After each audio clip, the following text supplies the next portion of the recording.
ఓం నమ శివాయ. నమస్కారం. నేను శ్రీనివాస్ శర్మ, వేదిక్ అస్ట్రాలజర్ని. మన యూట్యూబ్ ఛానల్ వైజాగ్ ఎస్ట్రోర్లో మీకు స్వాగతం, సుస్వాగతం. ఈ యూట్యూబ్ ఛానల్లో నేను పరాశర హోరా శాస్త్రం మీద బేస్ చేస్తూ జ్యోతిష శాస్త్రం ప్రకారం మన జీవితానికి సంబంధించిన విభిన్న విషయాల మీద నేను వీడియోస్ తయారు చేసి ఈ ఛానల్లో వేస్తూ ఉంటాను. పరాశర హోరా శాస్త్రమే ట్రూ వేదిక్ అస్ట్రాలజీ, అసలైన జ్యోతిష్ శాస్త్రం. ఎందుకంటే ఆయన జ్యోతిష్ శాస్త్రం తలక పితామహుడు. మనం గత కొన్ని రోజులు పెట్టి ఒక్కొక్క గ్రహం ఒక్కొక్క భావం నుండి ఎటువంటి ఫలితాలు ఇస్తాయన్నది చూస్తున్నాం. ఆ క్రమంలోనే మనం చంద్రుడి గురించి ప్రస్తుతం డిస్కస్ చేస్తున్నాం. చంద్రుడు ఒక్కొక్క భావం ఉంటే జాతకుడు ఎటువంటి ప్రభావం ఇస్తాడు, ఎటువంటి ప్రభావం ఉంటుంది జాతకుడి మీద అనేది మనం డిస్కస్ చేస్తున్నాం అనమాట. ఆల్రెడీ మనం 6 వీడియోలు చేసేసాం. అంటే 6th హౌస్ దాకా మనం డిస్కస్ చేసాం. ఈ రోజున మనం మూన్ ఇన్ 7th హౌస్, చంద్రుడు 7వ భావంలో ఉంటే ఎటువంటి ఎఫెక్ట్స్, ఎటువంటి రిజల్ట్స్ ఇస్తాడు, పాజిటివ్ కానీ నెగిటివ్ కానీ మనం చూసుకున్నాం. ఇదే విధంగా మనం ప్రతి గ్రహం గురించి సెపరేట్ ప్లేలిస్ట్ తయారు చేసుకున్నాం. అవి కింద డిస్క్రిప్షన్ లింక్స్ ఇస్తున్నాను. మీరు వేరే గ్రహాల గురించి డీటెయిల్గా వీడియోస్ చూద్దాం అనుకుంటే మీరు చూడవచ్చు లింక్లో వెళ్ళి. అదేవిధంగా మీకు కానీ బేసిక్ వేదిక్ అస్ట్రాలజీ నేర్చుకొని ఉంటే నేను 100 వీడియోస్ తలకు ఒక ప్లేలిస్ట్ తయారు చేస్తాను. మీరు ఆ 100 వీడియోస్ చూసారంటే నేను 100% గ్యారంటీ ఇస్తాను, మీకు బేసిక్ వేదిక్ అస్ట్రాలజీ గ్యారంటీగా వస్తుంది. చాలా ఈజీగా, కంఫర్టబుల్గా, చాలా సులభంగా ఆ వీడియోలు ఉన్నాయి, మీరు చూసుకోవచ్చు. అయితే మన చంద్రుడి గురించి మనం ఫస్ట్ తెలుసుకుందాం. చంద్రుడు కర్కాటక రాశికి అధిపతి. చంద్రుడు ఒక స్త్రీ గ్రహం, మనకు తెలిసిందే ఇవన్నీ. అదేవిధంగా చంద్రుడికి సూర్యుడన్నా బుధుడన్నా ఫ్రెండ్స్ అన్నమాట. చంద్రుడికి శత్రువులు ఎవరు, అతను ఎవరిని శత్రుభావత్వంతో చూడ్డానమాట. అయితే తను కాలపురుషు తాలూకు పత్రిక అంటే మేషలగ్న పత్రిక 4th స్థానంగా అధిపతి, కర్కాటక రాశికి అధిపతి అవడం వల్ల మాతృకారకుడు, సుఖం ఇచ్చేవాడు కూడా మనం చెప్తాం. అయితే చంద్రుడు ఏంటంటే మన లైఫ్లోని మన మనసుని, మన ఇమోషన్స్ని, మన శరీరం ఉన్న బ్లడ్ని, ఈ భూమి మీద ఉన్న వాటర్ రిసోర్సెస్ అన్నీ, అంటే నదులు, దాంతో సముద్రాలు, చెరువులు, దాంతో మన వాటర్ ఫాల్స్లో, వీటన్నిటిని ఆయనే కంట్రోల్ చేస్తాడు.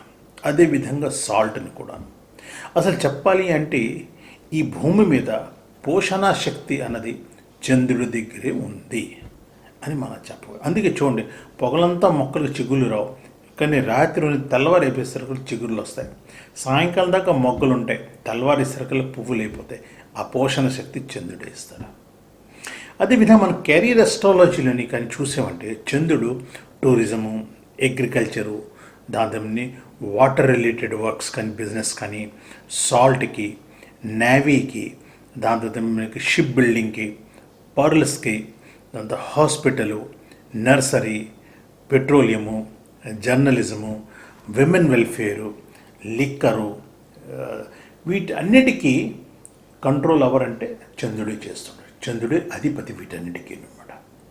అదేవిధంగా పెట్రోలియం ప్రొడక్ట్స్ అన్నాను కదా, అంటే kerosene oil, diesel, plastic, grease, naphthalene balls, PNG, LPG, వీటన్నిటికీ కారకుడు అవడండి చంద్రుడే.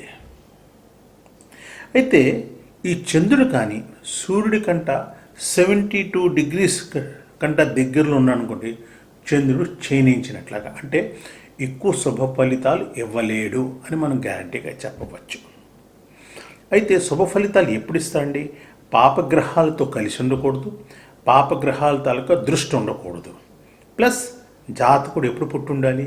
శుక్లపక్ష ఏకాదశి నుంచి కృష్ణపక్ష పంచమి లోపల పుట్టుకొని ఉంటే, ఇలాంటి పాపగ్రహాలతో కలిసి లేకుండా, పాపగ్రహాల దృష్టి లేకుండా, శత్రు రాశిలో లేకుండా ఉంటే చంద్రుడు తప్పకుండా అన్ని శుభ ఫలితాలు ఇస్తాడు.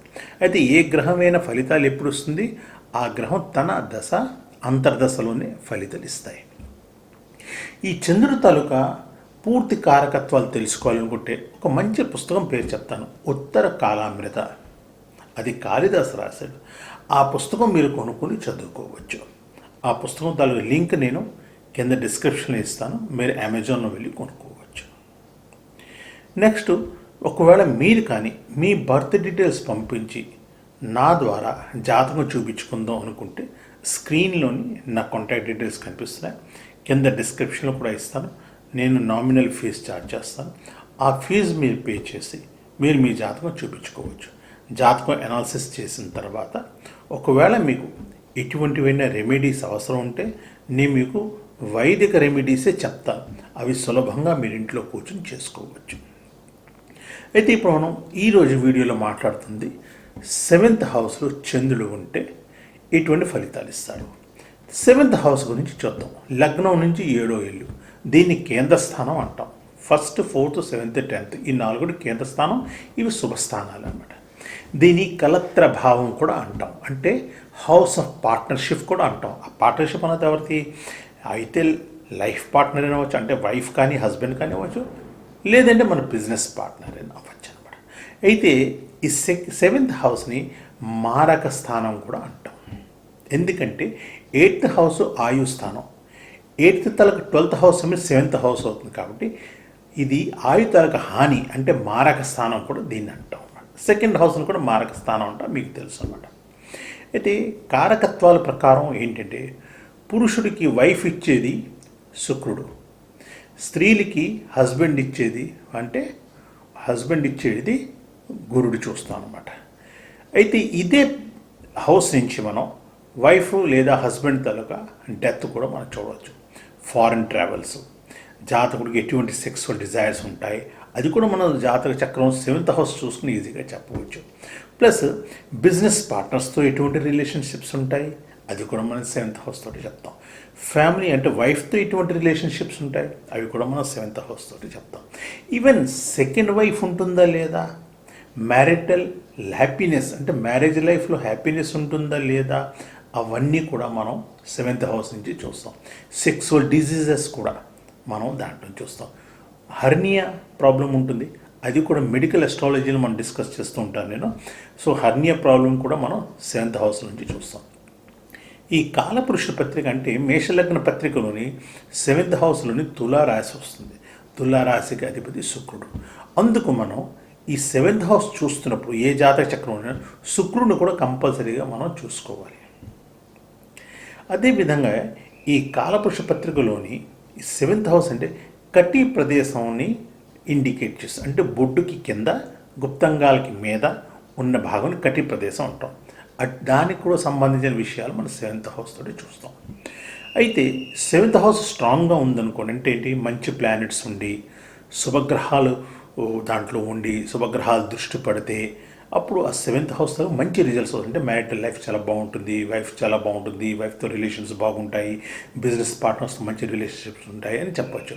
అదే కానీ 7th హౌస్ అంటే బ్యాడ్ ప్లానెట్స్ దృష్టిలు ఉన్నాను, అప్పుడు ఏంటవుతుంది, మన మ్యారేజ్ లైఫ్ బాగోదు అని మనం చెప్పవచ్చు. అదేవిధంగా 3 కంటే ఎక్కువ బ్యాడ్ ఎఫెక్ట్స్ ఉంటే మాత్రం డైవర్స్ కూడా అవుతుందని మనం చెప్పవచ్చు. అంటే కుజుడు తలకు దృష్టి పడి, శని తలకు దృష్టి పడి, సూర్యుడి తలకు దృష్టి పడి, లేదంటే వాళ్ళు కలిసి ఉండి 7th హౌస్లో ఉంటే మాత్రం అక్కడ ప్రాబ్లం అవుతుందని మనం చెప్పవచ్చు. ఒకవేళ మీరు కానీ మ్యారేజెస్ గురించి డీటెయిల్డ్గా అస్ట్రాలజీ నేర్చుకుందాం అనుకున్నా, లేదంటే medical astrology, career astrology, legal astrology, specialised topics మీద డీటెయిల్డ్ వీడియోస్ చూద్దాం అనుకుంటే నా యూట్యూబ్ ఛానల్ని మీరు తప్పకుండా సబ్స్క్రైబ్ చేయండి. నేను కింద డిస్క్రిప్షన్లోని ఇటువంటి స్పెషలైజ్డ్ వీడియోస్ తలక ప్లేలిస్టులు సెపరేట్గా లింక్స్ ప్రొవైడ్ చేస్తాను, మీరు అవి చూడవచ్చు. అయితే ఇప్పుడు మనం ఈ మూన్ చంద్రుడు కానీ 7th హౌస్లో ఉండి జాతకుడికి ఎటువంటి ప్రభావం ఉంటుంది, ఎటువంటి ఎఫెక్ట్స్ ఉంటాయంటే తొందరగా మ్యారేజ్ అవుతుందని మనం చెప్పవచ్చు. అదేవిధంగా పురుషుడికి అందమైన స్త్రీ దొరుకుతుంది, తను చెప్పిన మాట వినే స్త్రీ దొరుకుతుందని చెప్పవచ్చు. దాంతో లైఫ్లోని అన్ని రకాల గ్రోత్ ఉంటుందని చెప్పవచ్చు. తన సర్కిల్లోని తను అందరూ లైక్ చేస్తారు అటువంటి జాతకుని అని మనం చెప్పవచ్చు. అందరూ తన్ని పొగుడుతారు కూడా అని చెప్పవచ్చు. దాని తర్వాత 7th హౌస్లో ఉంటే జాతకుడికి మంచి సంపదలు ఉంటాయి అని చెప్పవచ్చు. అదేవిధంగా జాతకుడు అందరితోటి చాలా ప్రేమతో కలుస్తాడు, మంచి సంబంధాలు పెట్టుకుంటాడు అని కానీ మనం చెప్పవచ్చు. అదే కానీ మూన్ 7th హౌస్లో ఉండి వీక్ అయిపోయి ఉంటే, క్షీణపడిపోయి అంటే, లేదంటే పాపగ్రహాల దృష్టి ఉంటే మాత్రం ఇటువంటి మంచి ఫలితాలు ఇవ్వలేడు. అవుతే మంచి ఫలితం కొంచెం తక్కువ అవుతుంది, లేదా అంటే మంచి ఫలితాలు ఇవ్వలేని పరిస్థితుల్లో కూడా ఉంటుందన్నమాట. అయితే మీతో ఒక రిక్వెస్ట్ ఏంటంటే, ఈ జ్యోతిష్ శాస్త్రం అన్నది చాలా పెద్ద శాస్త్రం. ఇది నేర్చుకోవడానికి 12 సంవత్సరాలు పడుతుంది. అందుకు మీరు దయచేసి 2-3 వీడియోలు తీసేసుకొని మీ జాతక చక్రం చూసుకొని ఆ వీడియో బేస్ మీద మీరు ఎటువంటి డిసిజన్స్ తీసుకోవద్దు. ఎందుకంటే దానివల్ల మీకు నష్టం జరుగుతుంది. అందుకు ఆల్వేస్ ఏం చేయాలంటే, మీరు మీ బర్త్ డీటెయిల్స్ ఇచ్చి ఒక మంచి అస్ట్రాలజర్కి, నమ్మకమైన అస్ట్రాలజర్కి ఇచ్చేసి మీ బర్త్ చార్ట్ వేయించుకొని అది అనాలిసిస్ చేయించుకోండి. ఒకవేళ దాంట్లో చిన్న చిట్కా ఏమైనా ప్రాబ్లమ్స్ ఉంటే వైదిక పద్ధతి ప్రకారం వాటికి కావాల్సిన రెమెడీస్ అవి చేసుకుంటే మీకు మంచి దిశ, మంచి దశ 2 పొందుతారు మీరు. అదే నా రిక్వెస్ట్ అన్నమాట. ఈ వీడియో మీరంతా చూసినందుకు చాలా చాలా ధన్యవాదాలు. వీడియో నచ్చితే తప్పకుండా లైక్ చేయండి, మీ ఫ్రెండ్స్తో పాటు షేర్ చేసుకోండి. ఇదే విధంగా జ్యోతిష శాస్త్రంకి మన జీవితం సంబంధించిన విభిన్న విషయాల మీద పరాశర హోరా శాస్త్రం బేస్గా తీసుకొని మీరు నేర్చుకుందాం అనుకుంటే, నా వీడియోస్ చూడాలనుకుంటే నా వీడియోని ఈ ఛానల్ తప్పకుండా లైక్ చేయండి. బెల్ ఐకాన్ ప్రెస్ చేసిననుకోండి, నేను వీడియో వేసినండి మీకు నోటిఫికేషన్ వస్తుంది. మీరు ఇమీడియట్లీ ఆ వీడియోస్ని చూసుకోవచ్చు అనమాట. ఈ వీడియో అంతా చూసినందుకు చాలా చాలా ధన్యవాదాలు. దాంతో నెక్స్ట్ ఈ వీడియోకి సంబంధించిన ఏవైనా ప్రశ్నలు ఉంటే కింద కామెంట్స్లో రాయండి, నేను జవాబు ఇవ్వడానికి ట్రై చేస్తాను. నెక్స్ట్ వీడియో మళ్ళీ కలుద్దాం. అప్పటిదాకా సెలవు. నమస్కారం. శుభమస్తు.